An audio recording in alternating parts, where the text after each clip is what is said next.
A food delivery robot goes rogue and destroys property in California. Mr. Clean is retiring after 68 years as a company mascot. And Dunkin Donuts is testing a massive 48-ounce bucket of coffee. These are the weird stories on Weird AF News, the only daily weird news podcast in existence. I got 3 weird stories for you. Let's go. A food delivery robot went crazy and destroyed some property in Los Angeles. A East Hollywood resident said she's become the latest victim of a food delivery robot after it uprooted her garden and drove through her fence. Oh, and thus begins the robot rebellion. This is the first strike. I have to tell you, I'm pretty surprised that the first strike came from a food delivery bot. I thought for sure it would be samurai Terminators, but nope. Those little boxes on wheels carrying kava to rich people. This is how it's beginning, apparently, driving through people's property. Now, I live in Los Angeles where the food delivery robot boxes are all over the place. Is everyone familiar with these things? Do you have them in your city? I know they're not everywhere yet. They're like little heat boxes on wheels, and they have little lights on the front, and they are apparently controlled remotely by teenagers in India, I believe. I'm not sure. Actually, don't quote me on that. It's just a theory. They're a bit of a hassle, I have to say, in Los Angeles because it seems like there's too many of them, and they're all over the sidewalks. Oftentimes, they just sort of sit in the middle of the sidewalk as they, I don't know, try and reset themselves. Like, it's not uncommon for you to walk down the sidewalk in Hollywood and just to like have to inch past like 3 or 4 of them as they just sit there in the middle of the sidewalk. And I mean, I honestly, I don't know what they're doing, really. I've never really interacted with them. I just see them everywhere. I mean, our general attitude with them here is an attitude of annoyance because occasionally you might almost get hit by one. I'd imagine that, Gen Z is completely annoyed because, they walk with their head down in their phone most of the time. So I'm sure they bump into these things, every day, all day. Now, here we have an incident where one of them has caused some damage over the weekend. Someone named Kaya says she was inside her home when she heard a commotion. Here's a quote from her. I came out and I totally found the Coco robot delivery bot in my garden. It was trying to run through my fence and damaged it, and it uprooted a whole bunch of my garden, and then it just literally drove away with literally the fence attached to it. Literally. Now, Kaya claims she ran out of her garden, and after the Coco food delivery robot yelling for it to stop, she says, I literally chased after it and looked totally like a crazy person. Literally running after a robot in the literal middle of the street, literally yelling at it. Now, according to her, the robot did not slow down at any point, and it continued to drag her fence and some palm fronds that were whipping cars parked along the street, as she described it. Yeah, I'm not even sure these robots can hear you. Can they? Or can the user hear? Is there a microphone on that box that the remote controller can access? I have no clue. I hope not. I've said some pretty gnarly things to those boxes. Things that cannot be repeated on Weird AF News, sadly.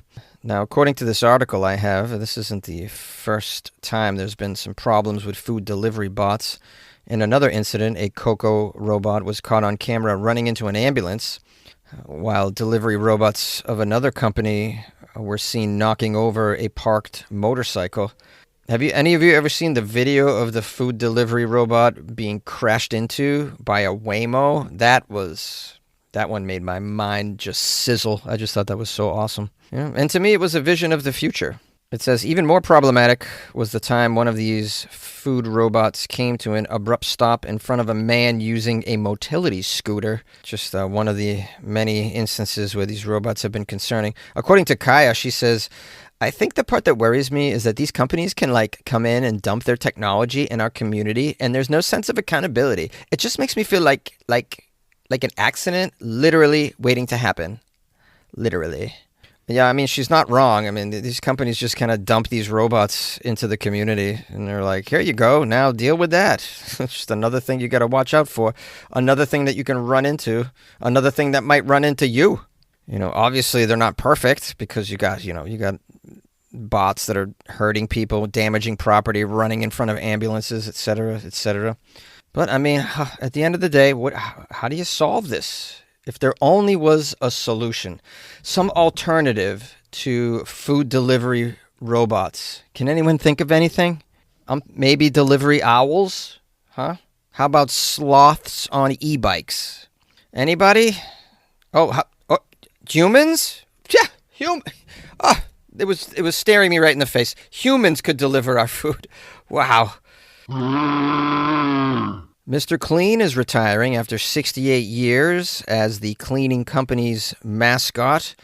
This guy might just be the last American able to retire at 68 at this rate.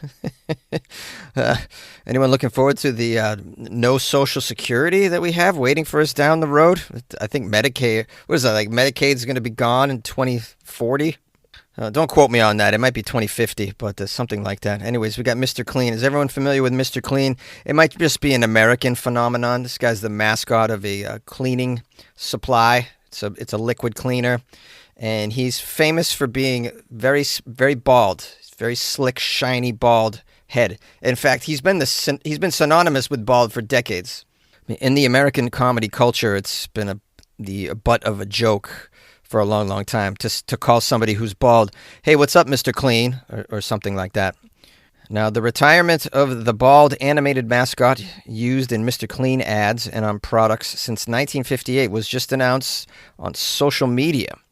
Now, they created an ad to make this announcement featuring Mr. Clean standing behind a podium with the breaking news flashing across the screen. A narrator says, after a career with 0 stains on the record, he's ready for new adventures. The voice assures consumers the company bearing his name will continue to operate. And then they ask, what's next for Mr. Clean? Yeah, I think a better question is, why are you getting rid of Mr. Clean? This guy's been a mainstay for a long, long time. I thought we all loved Mr. Clean. Mr. Clean being replaced by his son, Clean Jr., or are they pivoting to Mrs. Clean?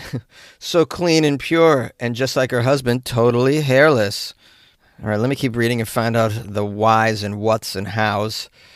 The company said, while our products will continue to battle your dirt and grime, Mr. Clean, well, first name Veritably. Then in parentheses it says, yes, really. His first name is Veritably? I never knew that. So his name was Veritably Clean? That's very funny. Okay, so Veritably is his first name. Veritably is off to new adventures, they say. We know his journey will be fulfilling, and we support his decision, the company wrote. Now, there was a separate post on social media by Mr. Clean, the character himself, who reinforced the notion fans could see him again down the road. Said, if you're reading this, the rumors are true. I'm saying goodbye to the world of cleaning in pursuit of new hobbies. Wow, Mr. Clean's not stopping at 68. He's going to pick up something new. Well, I wish him the best. Still no explanation as to why he's leaving. My initial hunch was, well, maybe I shouldn't say this, but I don't know. I just thought maybe they got a lot of hate mail over the years by a bunch of Karens or very sensitive people claiming that he looked like a neo-Nazi skinhead or something. I don't know. These things happen now. I've covered so many stories on Weird AF News of people complaining about stuff like that. They have so much time on their hands. I'm always so curious why these people don't have fires to put out in their own personal lives, and they take up causes like this that really benefit nobody. That's what I was thinking anyways. Hopefully they'll find a new fun mascot to replace him. Maybe a whole new guy named Dick Spotless. Richard Dick Spotless would be stepping in. Come on, guys. Dick Spotless? That sounds like a great name. Or how about a Mr. Hella Sanitized? Or Jeffrey Epps Clean. He can clean up evidence like a mofo. All right, that was a bad joke, I think. Or just probably too soon, maybe. Another question is what are unoriginal writers going to call bald guys now in terrible sitcoms? What's the joke now? They're going to go back to cue ball? Hey, how's it hanging, Shine Toast? Maybe the company should go opposite. Go with someone with lots of hair and bring back Fabio. Huh? Don't you guys miss Fabio? I haven't seen him in a while. Does he still have all that hair? I assume that hair is immortal. But yeah, Fabio. I don't think he's working right now. Welcome back. Dunkin Donuts is testing a new product. It's a massive 48-ounce bucket of coffee.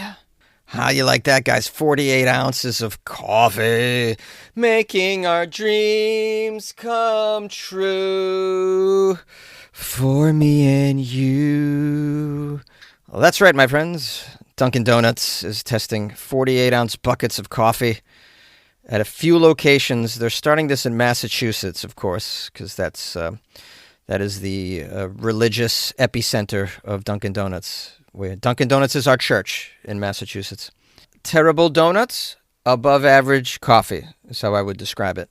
The key, though, is, and I think why Dunkin Donuts has just exploded in New England, is the drive-through. You know, they just have such a beefy drive-through infrastructure. And I don't know if you've been in New England before, but most of the time you just don't want to be outside. You want to never leave your vehicle or your home.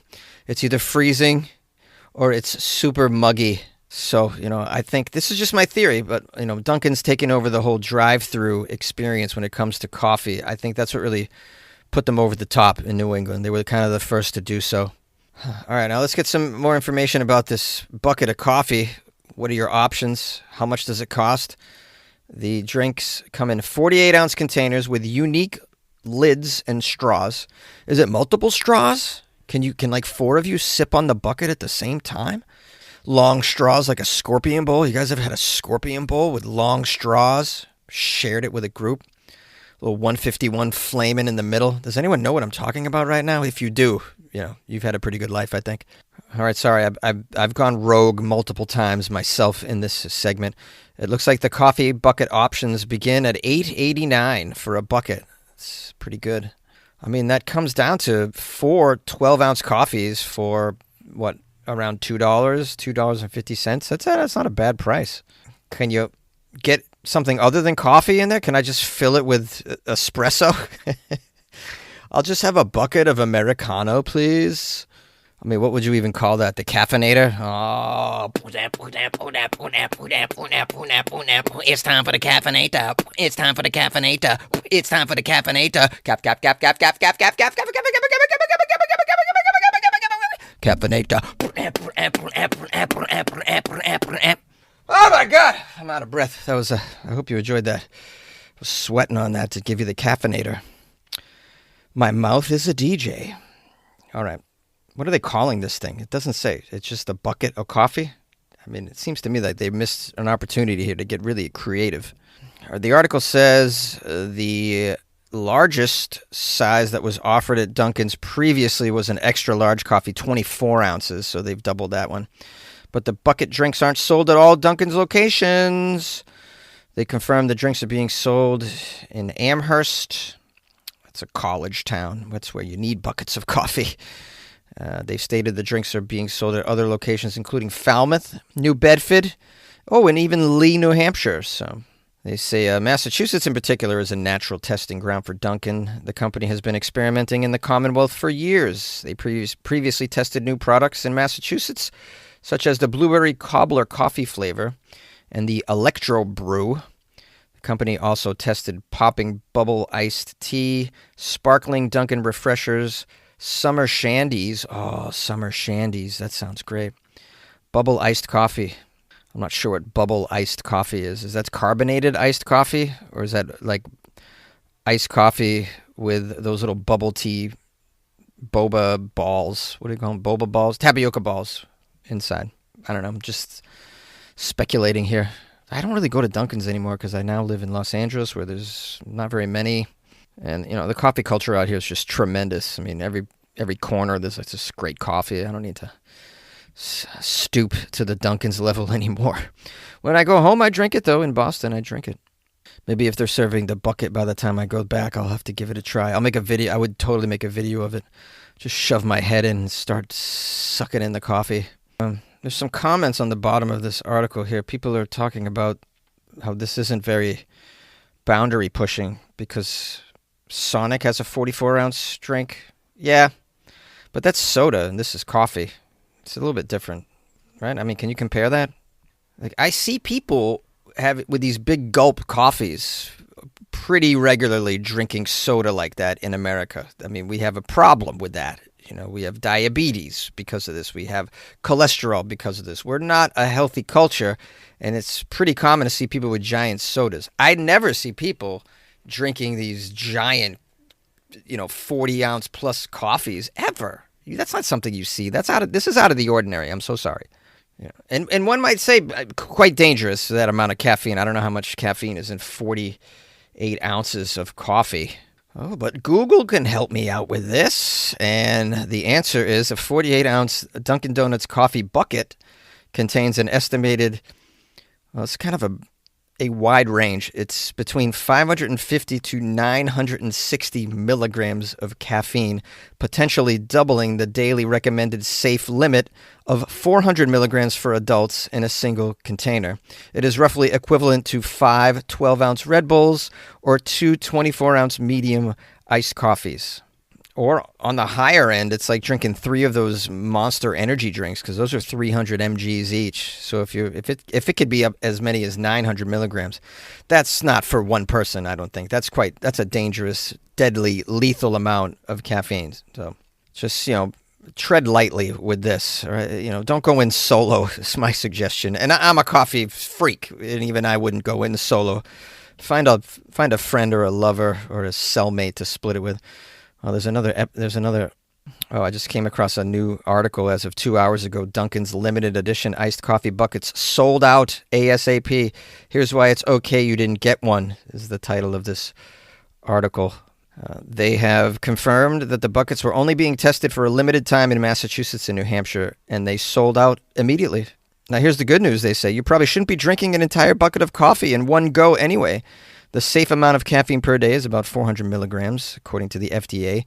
These 48-ounce buckets can pack anywhere between 550 and 960 mg of caffeine per bucket, meaning it could be more than double the recommended safe limit for a human being in a single container. There's a nutritionist in here saying that people need to understand coffee is a stimulant, not a hydration. Water is the official beverage of the animal kingdom. All right. Water is the official beverage. Yeah, obviously, because animals don't know how to brew coffee. If they could, they would. All right, well, sadly, there's no more coffee buckets at this time, but it sounds like a success. So by the time I go home, maybe this summer, maybe I can avail myself of a giant bucket of iced coffee, which would be tremendous. I can't wait to see them fill it up. I mean, what do you do? Just pull around back? Hey, Marshall, turn on the pumps. Yeah, we got a hazelnut, extra cream, extra sugar. Rinse knows that greatness takes time, but so does laundry. So Rinse will take your laundry and hand deliver it to your door expertly cleaned. And you can take the time pursuing your passions. Time once spent sorting and waiting, folding and queuing, now spent challenging and innovating and pushing your way to greatness. So pick up the Irish flute or those calligraphy pens or that daunting beef Wellington recipe card and leave the laundry to us. Rinse. It's time to be great. Hey, what's up, fam? How y'all doing? This is Jonesy, the host of Weird AF News. Yeah, I called you fam. Yeah, I called you fam. Look at me, I'm skinny. I just wanted to give you an outro to wrap up this episode. Tomorrow is Friday, right? So you know what to do. We're going to do a Florida Friday episode tomorrow. If you come across any Florida news, please email me. I would love to get that Florida news. Send me a link. Don't make me guess. Don't make me go searching for it, all right? I don't have time for such things. Send me a link to the Florida story if you think it's appropriate for the show. Please make it somewhat, relatively recent. All right, I don't need any more of these stories from 2024. I got an email from Mark Schmidt titled Weird AF News on Rental Cars. Hey, Jonesy, heard your segment on Wednesday. Figured I would share this. I bought a Mazda. in November, and Weird AF News was one of the default podcasts programmed into the onboard entertainment system. This was how I found your show in the first place. The weird is out there and is apparently spreading. Or you have a big fan in the Mazda programming department. Well, Mark, I mean, your guess is as good as mine. Maybe I do have a fan in the Mazda programming department. This is the second car company that I've heard. Someone informed me fairly recently that Subaru comes with the podcast available on there as well. So Subaru and Mazda, what do they have in common? Subaru's a Japanese company. That's all I know. I got nothing on this. I got nothing. Anybody work at Mazda can confirm that I have a fan over there. Anyways, thanks for reaching out, Mark. Appreciate that. I also got an email from Omar Hassoun. He wrote, "Hello, Jones. I just wanted to say how amazing your news are. I watch them in my car while on trips to places. To be honest, they're more entertaining than watching YouTube. You make it in a way feel funny at the same time as being weird, which really is nice, and I appreciate your time and effort. Thank you, Omar Hassoun." Hope I pronounced your name right, Omar. Thank you for the emails. I appreciate the compliments, and I'm so glad that you discovered my podcast and that you're getting some joy out of it. I'll try and keep making them as funny as possible. Thanks again for the emails. I have an email, funnyjones@gmail.com. That's there for you anytime you want to send me something. I also have an Instagram, @funnyjones. You can send stuff there as well. If you'd like to support the show by buying me a coffee or joining the Patreon, go to weirdafnews.com. You can do both of those things there. And I have merch that you can buy as well. There's a link in the podcast description for the store at merchmake.com, Weird AF News. You can check that out. And we'll see you tomorrow for an episode of Florida Friday. Good luck with your life, man.